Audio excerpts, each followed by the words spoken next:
Alright, guys, welcome back to another episode of the Weekly Gaming Fix, where we give you news, articles, video game updates, and any other stuff that came out in the last week or upcoming week.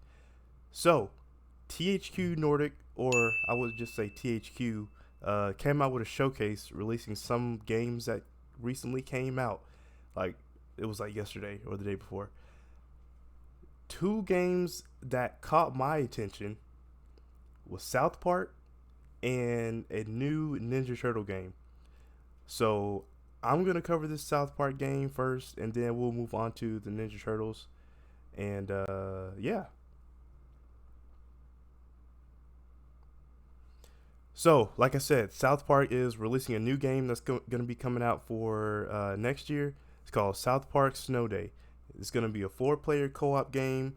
So, uh, in the last two games, you were able to play by yourself, but in this game, four-player co-op, you can play with friends, play with anybody else online, and it's not so much going to be an RPG, but I feel like it's going to be more of a beat 'em up type game, um, to where it was like Ninja Turtle game or Streets of Rage, if y'all have played that. So I feel like it's gonna be within that type of realm of playstyle, but we'll see. We'll see. All right, so South Park Snow Day is a multiplayer game where players can come together in four-player co-op as they fight through the streets of South Park on a snowy day. The playable characters are seemingly Cartman, Stan, Kyle, and Kenny. The game is noticeably different from South Park Stick of Truth and South Park The Fractured Butthole.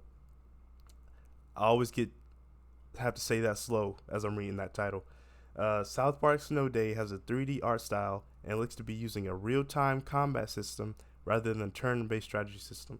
So, like I said before, they are changing the way the playstyle is going to be from RPG to more of a real live combat action system, which I'm not mad at. Change is good. We'll see how it plays.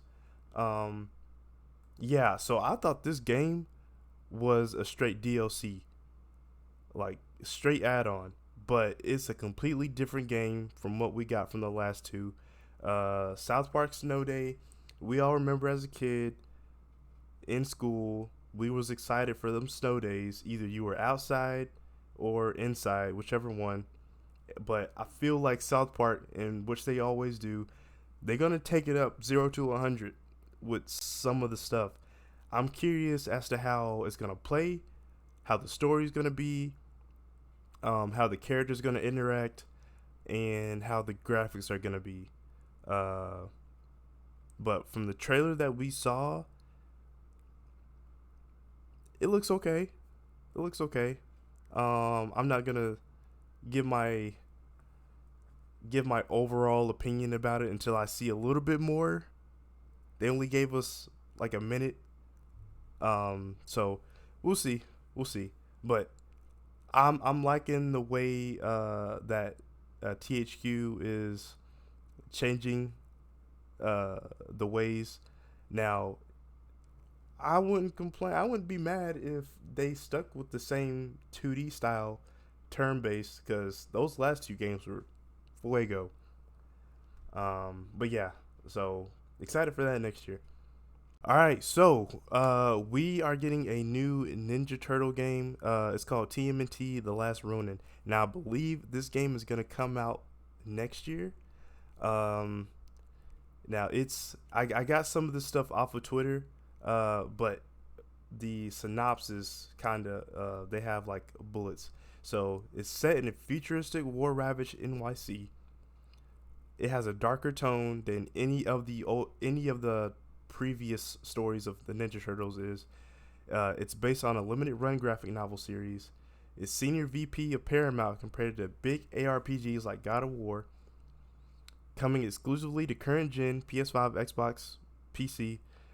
Developed by Black Forest Games, the people who made Destroy All Humans and Destroy All Humans 2 for the remastered and or remake, sorry, and likely still a few years off. So I am a TMT fan. I love the shows. I love the video games. I love the movies. Give me all that. I even got certain apparel in the closet. The fact that they're making a last Ronin. Now I haven't followed the comic, but there's only one turtle left. All the other three are dead. There's only one. Now I'm curious as to who that one turtle might be. And this turtle has the swords from Leo, the staff from Donnie, the nunchucks from Mikey, and those two scythe-looking weapons that Ralph has. They all have 4 of those, and they said the VP of Paramount said that it was going to play, or it was going to be compared to God of War. So if you give me an over-the-shoulder camera angle like God of War, but with a Ninja Turtle, and the turtle has all 4 weapons, give me all of that. Give me all of that. And you can, in combat, you can possibly switch out the weapons. Like you can go from staff to swords, and then you can go to swords to nunchucks. Bro, that's gonna be a fire formula for a game. Now, THQ or the people who are developing this, I hope y'all do it right. I really do, because it's set in a futuristic war-ravaged NYC. I'm curious as to who the enemies are, how the combat's gonna play, who the last turtle's gonna be, and how this game is gonna look. And all the bullets that I read, you got my ears perked up. Like, I'm ready for this game to come out. But yeah, I am looking forward to that. I wouldn't be mad if we got an over-the-shoulder camera angle like in God of War. And that's coming from the VP of Paramount. So let's see if we got any more. Oh yeah, so the studio handling development is Black Forest Games, which is most notable for remaking Destroy All Humans and Destroy All Humans 2. So those games are hilarious. So we'll see how those games, and then you all of a sudden you do a darker theme Ninja Turtle game. That's gonna be crazy within itself. But I'm looking forward to it. I hope it comes out in 2024. I hope no delays, but we'll see. Guys, I think that's gonna be it for this week's gaming fix. Not really anything else happened except for the THQ showcase. And yeah. Oh, before I forget, for all the people who like TMNT, comment down your favorite Ninja Turtle. Personally, mine is Leo. I like swords, and he has 2 of them, so that's my favorite. But yeah, I will see y'all on the next episode for next week. Deuces.